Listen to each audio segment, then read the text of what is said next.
What's up, guys? Mr. Schwo bringing you the news like I always do. There's Execution on Old Town from Gears 3, and the second Gears of War 3 DLC has been announced. It is called Ram's Shadow, and it's a campaign DLC. It's coming out December 13th, 2011. 1,200 Microsoft points, or included with the Season Pass if you were one of the people who purchased that. Now, this DLC is pretty awesome. I'm looking at the FAQ thread on the Epic forums here, and I'll let you guys know what is included with this. It says that it contains a campaign that will last roughly 3 hours. Obviously, that is subject to how good you are at the game, if you watch cutscenes, if you're going to look for stuff, if you take your time, all that.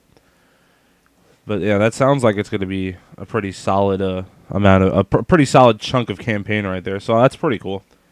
I'm a fan of the story. I love the multiplayer and all that. But yeah, I play Horde, I play Beast, and I definitely love the story. I have all the books and everything, so I'm looking forward to this. You're gonna get 6 new and old characters available for both multiplayer and the campaign pack, and I'm sure that'll include Horde and all that. And I got a little description here. It says Ram's Shadow drops players into the events of Sarah post-Emergence Day, as Zeta Squad is enlisted to evacuate Ilima City and protect the citizens against a Locust Krill storm. Taking on the infamous Locust leader from Gears 1, General Ram, Zeta is led by Michael Barrack from Gears Comics fame, and comprised of familiar faces such as Lieutenant Min Young Kim, Gears 1, and Ty Kaliso, Gears 2, and also includes a new female comrade, Alicia Valera. In addition to that, there will be 6 new characters to use online, some new, some old. General Ram was a silent and savage Locust general. Once a Theron guard, the cunning and ambitious Ram usurped the military leadership of the Locust Horde through skill and intellect. When using him in campaign, it has been confirmed you are able to use the Krill as a shield. So that's pretty awesome. Using the Krill shield for Ram is definitely going to be something different. I'm wondering what that'll do for you or how it will work. But I guess we'll find out in December. Next up, Min Young Kim. Lieutenant Min Young Kim was a Gear officer who served in the Coalition of Order governments during the Locust War. Most notably during the Light Mass Offensive, which is basically what was going on in Gears 1. A firm, honorable soldier with a by-the-book leadership style, and that was Kim.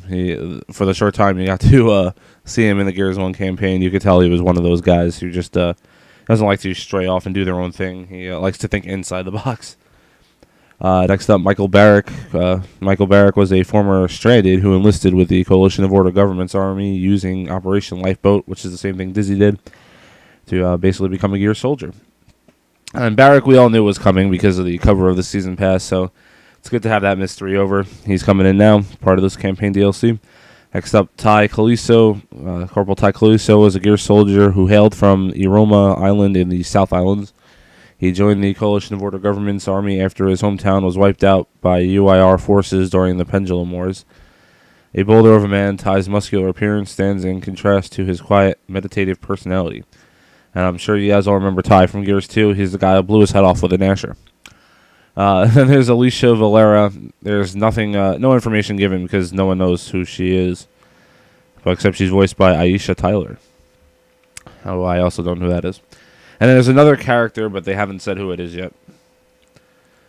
I would think that would be the Theron Elite that we've seen through leaks and other things. Anyway, you also get the chocolate weapon skin pack, which is exactly what it sounds like apparently.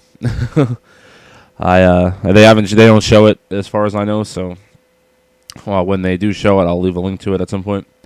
There'll also be an additional 250 gamer score and achievements and all that. Those aren't, I don't believe they've been released yet. Seeing how the other DLC hasn't even come out yet, that doesn't surprise me too much. Like I said, this will cost you 1,200 Microsoft points, which is equivalent to 15 American dollars. And according to Joe Graff, it's better than we think, and we'll be very happy. I don't know what that means, but cool. So there you go, guys. The second DLC has been announced. It's a campaign. I'm pretty excited. I hope you guys are too. But the news doesn't stop there. Apparently, I was completely wrong about this hardcore weekend. I thought it was just going to be hardcore horde and hardcore beast, and that's not entirely true. Hardcore horde is part of it, but it's also a Nasher only playlist. So it's gonna be interesting to see how that turns out. With the big shotgun debates that are going on in the community. So, from what I understand, you spawn with only the Nasher and the smoke and the pistol, just like Torpo Tag. And I'm a supporter of having the two shotguns in the game. But to be honest, I do like the Nasher more, and I'm looking forward to this. I want to get in there and mix it up. It's gonna be nothing but shotgun fights, which a lot of people don't like, but I'm sure a lot more do. And I'm looking forward to this. I want to jump in there and mix it up with some of the better players, and I see it as an opportunity to work on my Nasher skill. I mean, I'm pretty good with it, but I'm not where I want to be yet, in my opinion. So I'm really looking forward to that. Also, it doesn't seem like it's like the Torpo Tag became a lot about the smoke grenades and the pistols, but with this, I see there's a lot more shots in the shotgun, so I could definitely, and there'll be ammo readily available every time you kill someone. So I definitely see this really just focusing around the Nasher, and I'm really looking, like I said, I'm really looking forward to it. I think everyone should.